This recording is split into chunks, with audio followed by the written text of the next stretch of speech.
युद्ध का स्वरूप जैसे जैसे बदलता है, लोगों की जरूरतें बदलती हैं। हम इस समय एक परमाणु निरोधक बंकर में हैं, यानी एक ऐसा बंकर जो आपको न्यूक्लियर हमले की स्थिति में बचाएगा। आप अगर इन दरवाजों को भी देख लें, इनकी मजबूती देख लें, जिन्हें हमने खोलकर इस समय रखा है, लेकिन आमतौर पर इसे सुरक्षा के लिए बंद किया जाता है। ये उस समय की बात है जब सोवियत संघ हुआ करता था, यानी यूएसएसआर हुआ करता था, और उस समय किसी भी तरीके के परमाणु हमले से बचने के लिए इसका निर्माण किया गया था।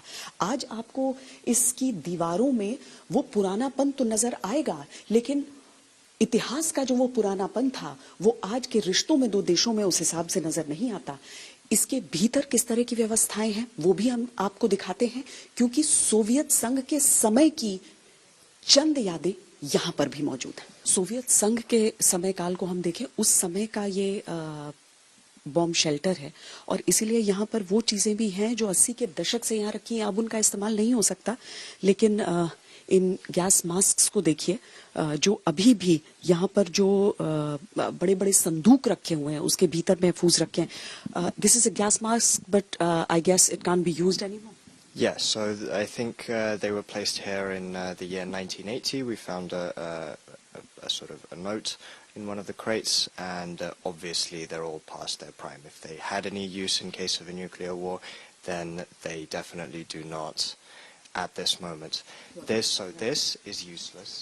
The filter that would be attached to a gas mask is useless. What has found use are the pouches that were sort of added to the crates to kind of store the gas masks in case of them having to be used.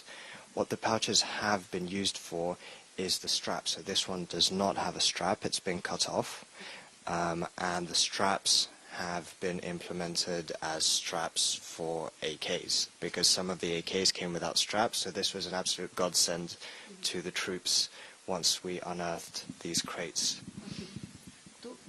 वो यही बता रहे हैं कि अब इसका इस्तेमाल नहीं हो सकता, लेकिन देखिए इन गैस मास्क को प्रयोग किया जाता था तो पूरे सर को इससे कवर करके पूरे सर पे आप इसे पहन लेते थे। कोई भी हिस्सा ऐसा नहीं होना चाहिए जहां से सांस जाए, और ये जो सामने का हिस्सा आप देख रहे हैं उसमें ये फिल्टर आकर फिट हो जाता था।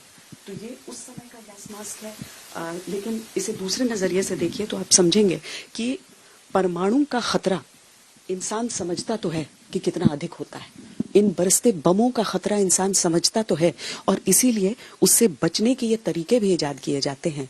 लेकिन आखिर इस युद्ध की जरूरत ही पड़े क्यों, और क्यों इस खतरे में मानवता को पड़ना पड़े।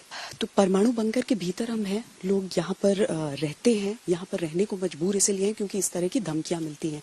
अब ये देखिए, ये फॉर्म्स हुआ करते थे, आवेदन पत्र जिन्हें भरा जाता, इन्हें किस तरीके से बिस्तरों में तब्दील किया गया है वो भी यहाँ की ज़रूरतों को बयां कर रहा है। बिस्तर इस तरीके से बने हैं, बीच के हिस्से में ये है, कोई भी नया व्यक्ति आए इसके ऊपर भी उसके बाद बिस्तर बना दिए जाते हैं। दिन भर कहीं भी काम करें, आपकी शिफ्ट खत्म होती है, लोग यहाँ पर आ जाते हैं। जो लोग कीव में रह गए वो सारे इन सभी ठिकानों को आसरे के तौर पर इस्तेमाल कर